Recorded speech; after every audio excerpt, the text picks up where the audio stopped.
Hello and welcome to Jenny's Finance, the channel where we talk about everything on savings, budgeting, and journaling. And this video is the very first video to the journaling series on this channel.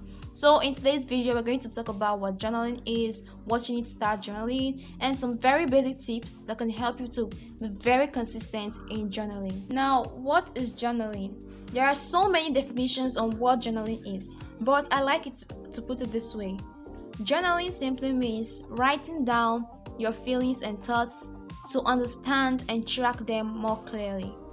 Now, that being said, what do you need to journal? All you need is a notebook and a pen and yourself, because every information that will be in the notebook will be transferred from your brain to the notebook with the use of a pen. So this is basically all you need, and I'm very sure that almost everyone on earth has a notebook and a pen. If you don't have a notebook and a pen, then you should get one.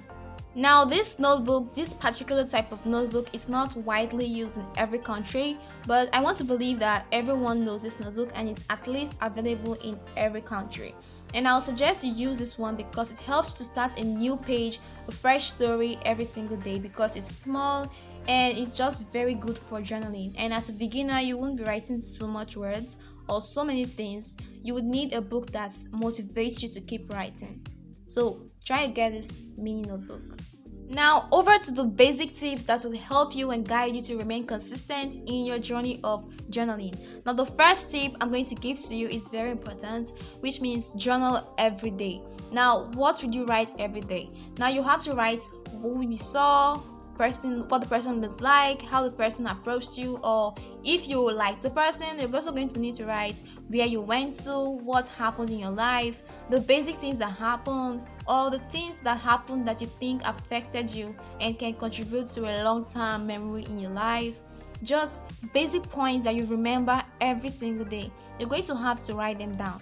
And since you live every day, I'm sure something happens in your life every single day. It could be you went out and you saw a car that you like, or you went out and you met a new friend and how the person approached you and what you thought of the person, or maybe someone offended you.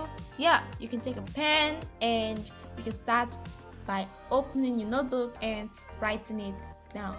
Now, you need to watch out for the second tip.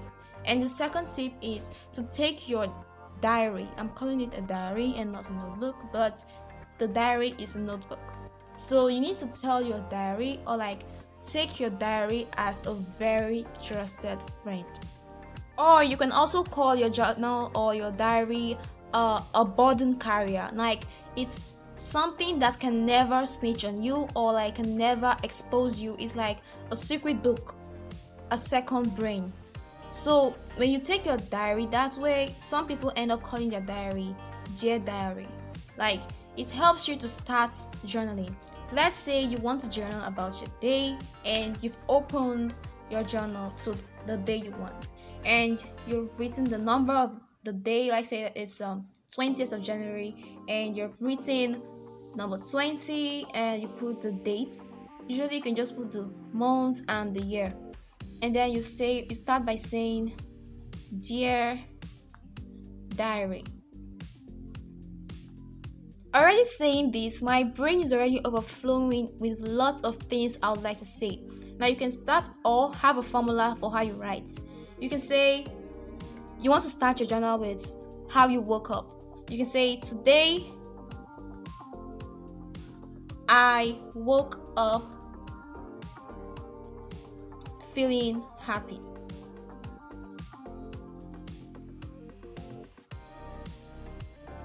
I don't know if this makes sense to you, but this really helps me in journaling. And then when you've expressed how you felt in the morning, you can start by, Dear Diary, today I went so place, I saw so person.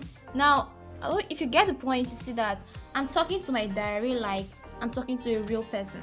And this is also one advantage of having a notebook, is that sometimes you can put a pen here depending on how small it is. Usually I put my pen there, but this pen is just so big. Yeah, so like I'm saying, when you start addressing the book as Dear Diary, you take it as a real person and something you're actually telling your feelings and expressing how you feel. This is very good, and it can also help you. Now, a third tip that can also help you in journaling is to keep your journal private. Don't share your journal with anybody, not even your friend. Now, usually people have these diaries that have lock, but you can just use this one for that. But then you need to make sure it's as private as possible. That way, you're going to take your journal more seriously and you're going to protect it. And then you would always remember you have a book, a diary to report your daily events to. Now you have to remember that, oh, before you sleep, hold your diary, hold your pen, and jot things down.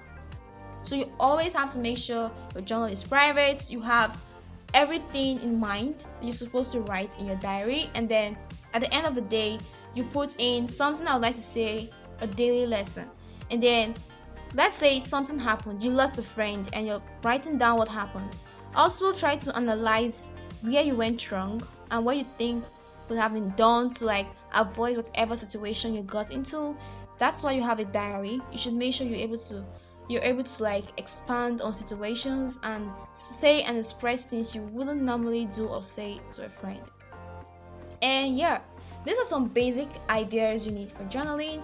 Actually, if you open the first page of my journal, it's a plain page. Nothing is written there. No, something actually written there, but not my journal information. It's my contact information, and that's why I've not shown it to you guys. It has my phone number, my name, and restriction notice that this is a private book. Do not read. And hopefully nobody finds your journal, because if someone finds your journal, that's like going into your brain. Oh my god. So you have to make sure it's taken seriously. And yeah, there are so many more tips in order to be a good journaler, if there's any word like that. That's why you need to like, comment, subscribe on this video, so I'm going to make more videos on journaling. If you also like videos on budgeting, savings, make sure to subscribe to this channel. And yeah, you can also track your goals with your journals, and that will be in another video. Thank you guys so much for watching. Love you guys so much. Bye guys.